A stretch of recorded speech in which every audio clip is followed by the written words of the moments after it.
Hi, welcome to my YouTube channel. My name is Maya Dion and I am a widowed mom, and I'm going to talk today about reconnecting with my faith.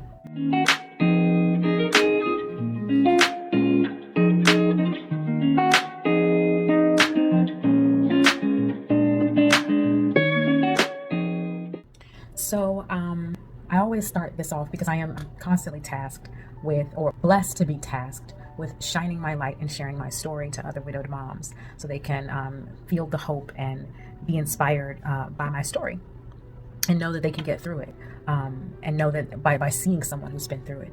And so this is what I normally start off with, that I was raised Catholic.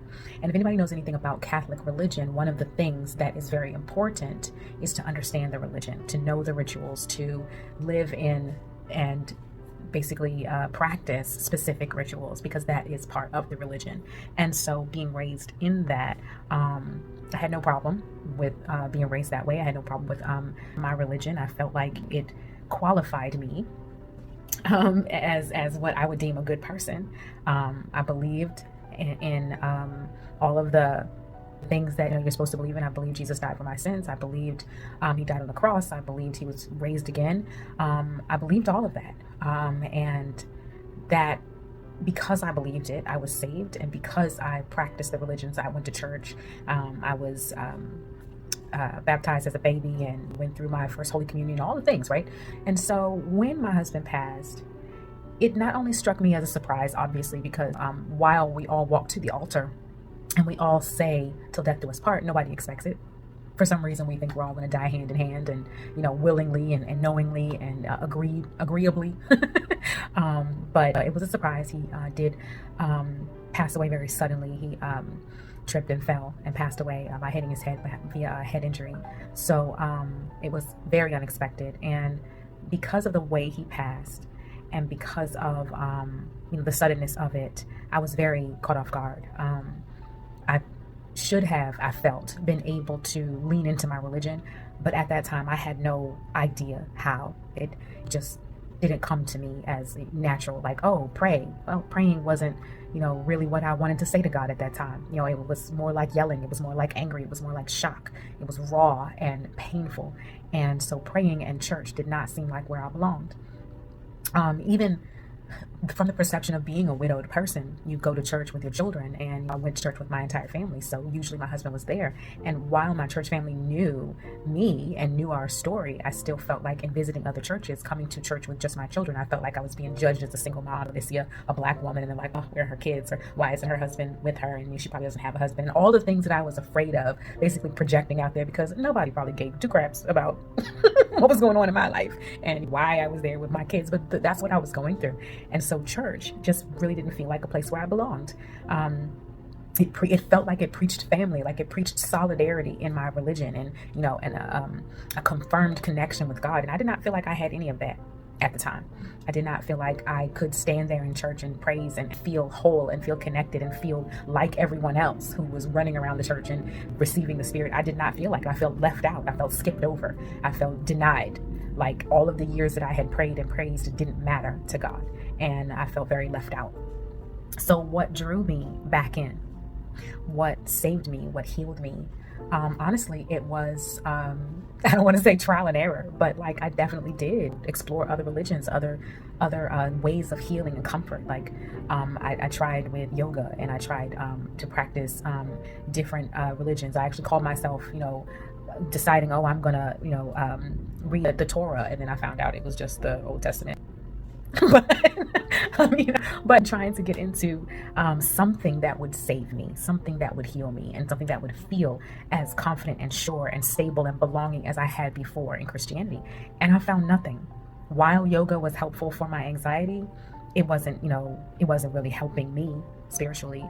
While changing my diet was helpful for my health, it wasn't really helping me. I was still desperately lonely. I still felt lonely in crowded rooms. I felt disconnected from anything spiritual. And I even tried joining a gospel choir, and that gospel choir rejected me and told me that I had an evil spirit on me.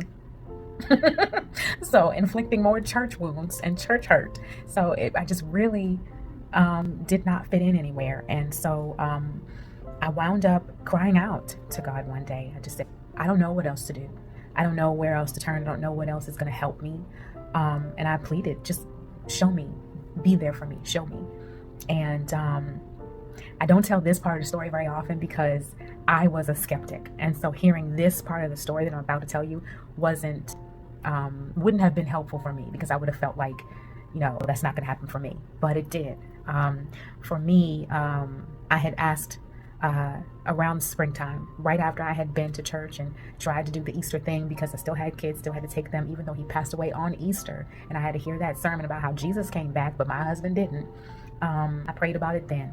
And I said, if you'll do this for me, if you'll bring me back, if you'll take away this pain, like just make it different. I want to feel something else other than what I'm feeling, isolated, homeless, just completely disconnected. And the very next day, I woke up, did my things like I usually do, and I came outside to put my kids in the car, and a very rare, for no reason, had never bloomed before in this spot, a very rare flower was blooming there. And it just so happened to be my favorite flower, and I had told no one what that flower was but Jason. And it bloomed there in full bloom, so it could have been there yesterday. It was there in full bloom, and I took that as my sign. And from that day forward, I trusted in God. I said, okay, here's all of my stuff. Here's my burdens. Here, take it. And slowly, every day, things started to look different. I think today I was reading the passage, Matthew 5:4, that says, blessed are those who mourn, for you'll find what you're looking for. I'm paraphrasing, but the blessing is in, as I was studying today, the blessing is in realizing your transformation.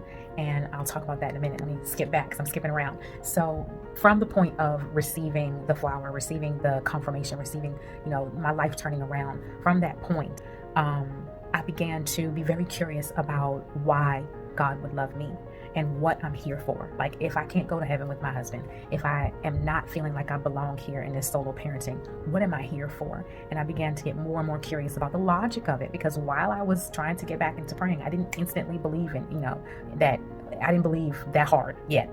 Faith was small still. So I began to lean into logic and research and about all the things that make up a personality. And I started thinking about, okay, well, who am I now? Because honestly, I got married very young. I didn't have a whole, I'm this, I'm that. I had what people told me I was. I had what my astrology sign told me I was. And I had, what I thought about myself, which I never really analyzed. I never really thought about, what am I good at? What do I bring to the world? Like, what is it? So what's different about me?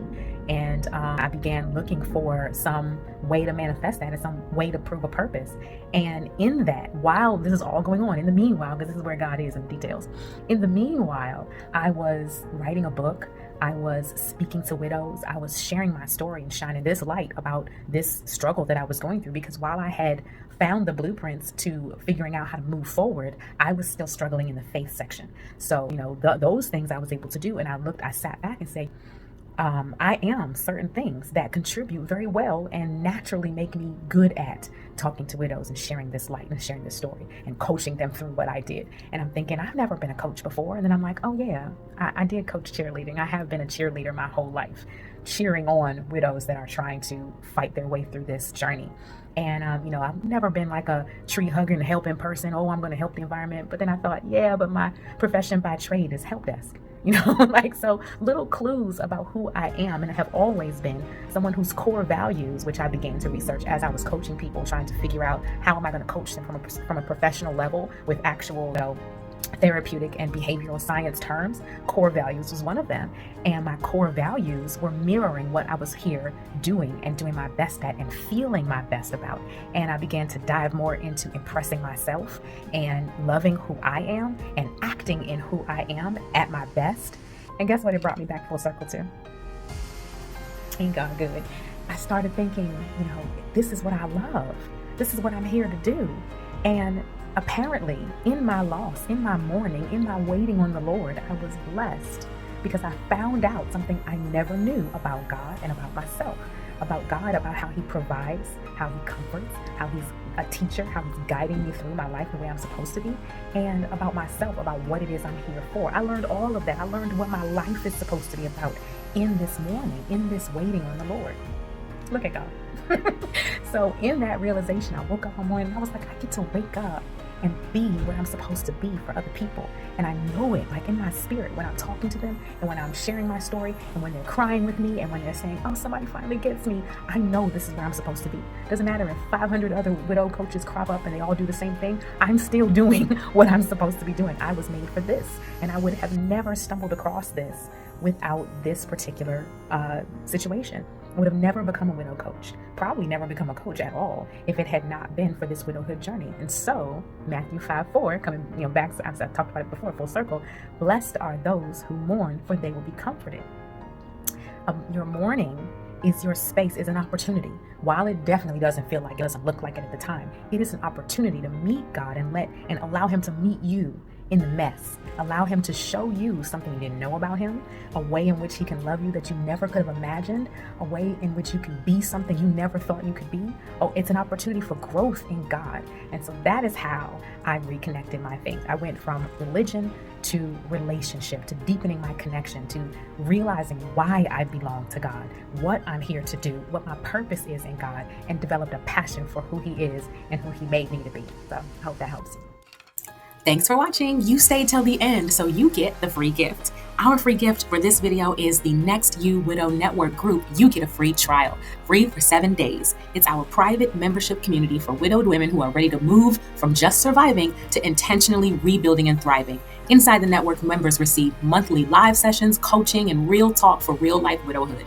Prayer and devotionals, mini courses, giveaways, exclusive discounts. This is ongoing sisterhood, and you don't have to do it alone. Whether you're newly grieving or years past your loss and wondering what's next, this is your place to land, grow, and rise. I'll see you there.